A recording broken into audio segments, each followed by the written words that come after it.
Hi hi hi. Stellar performance మొత్తం అన్ని episodes చూశాను నేను. చూసారా? Thank you. Stellar performance and అంటే జనరల్గా ఇలాంటి క్యారెక్టర్స్ ఏంటంటే వేరే వాళ్ళు చేస్తే ఒక రకంగా ఉంటుంది. మీకున్న స్టేచర్ వల్ల ఈ క్యారెక్టర్ పొటెన్షియల్ అనేది కొంచెం పెరిగి కనిపించింది అనమాట మాకు యాక్చువల్గా. Thank you so much. But నా క్వశ్చన్ ఏంటంటే, ఇంతకుముందు గ్యాంగ్స్ ఆఫ్ గోదావరి దాంట్లో ఒక ఈ కైండ్ ఆఫ్ క్యారెక్టర్ చేశారు, మళ్ళీ దీంట్లో కూడా ఇలాంటి చేశారు. అంటే ఇలాంటి క్యారెక్టర్స్ ఎప్పుడైతే ఒక సక్సెస్ఫుల్ అయినాయో, స్టీరియో టైప్ అనేది మీకు తెలిసి ఇండస్ట్రీలో ఇన్నాళ్ళ నుంచి ఉన్నారు కాబట్టి, ఇప్పుడు 50 సినిమాలు మీరు వేరుగా చేసుకుంటూ వచ్చారు. బట్ ఇలాంటి 2 మీరు హిట్లు కొట్టేసరికి ఏముందంటే నెక్స్ట్ ఇలాంటి క్యారెక్టర్స్ ఆఫర్ చేస్తారు కదా, ఇది యాక్సెప్ట్ చేసేటప్పుడు మరి అలాంటి ఇన్హిబిషన్ ఏమి రాలేదా మీ మైండ్లో? ఏం లేదా? ఎందుకంటే అది చేశారు, at the same time back to back కూడా రిలీజ్ అయినాయి కదా.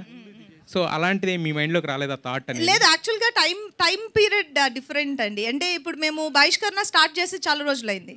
సో దాని తర్వాత నేను గ్యాంగ్స్ ఆఫ్ గోదావరి చేశాను. సో గ్యాంగ్స్ ఆఫ్ గోదావరిలోని ప్రాస్టిట్యూటే, కానీ దానికి దీనికి మీకు చాలా డిఫరెన్స్ ఉంటుంది. మీరు చూసారంటే క్యారెక్టర్ ఆర్క్లోనే డిఫరెన్స్ ఉంటుంది.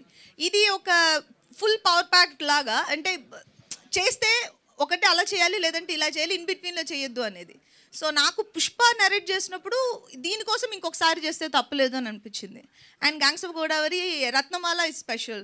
So I don't think and రెండింటికి ఏం పెద్ద ఇబ్బంది ఉండదని అనుకుంటున్నాను. ఫర్దర్గా మీరు అడిగిన క్వశ్చన్కి నేను ఇప్పుడు నాకు కొంచెం ఇష్టమయ్యి ఓకే దీనికి చేయొచ్చు అని అనుకుంటే తప్ప ఐఎమ్ థింకింగ్ అబౌట్ ఇట్. మొన్నటిదాకా ఆ పుష్ప గురించి మాట్లాడుకుంటే ఈ నుంచి ఈ పుష్ప గురించి మాట్లాడుతున్నారు.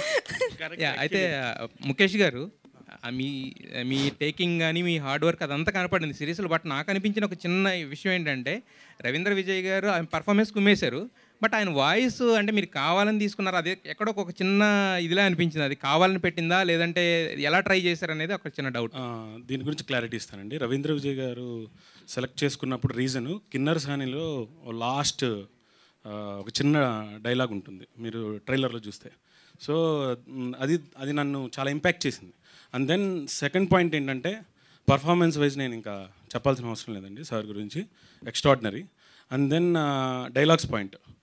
సో ఎవరి నేచర్లో వాళ్ళకి ఒక స్వతహాగా లోపల ఉంటుందండి. మనం ఇప్పుడు నా ఫ్రెండ్స్ లిస్ట్లో అందరూ బాగా మాట్లాడతారని లేదు, వాళ్ళు లేకపోతే బాగా మాట్లాడరని లేదు. నేను ఓపెన్గా చెప్తుంది, ఆయన మాత్రమే దీన్ని మాత్రమే ఎక్కడెక్కడ ఆపాలి, ఎక్కడెక్కడ దాన్ని వదలాలి ఆయనకి మాత్రమే తెలుసు.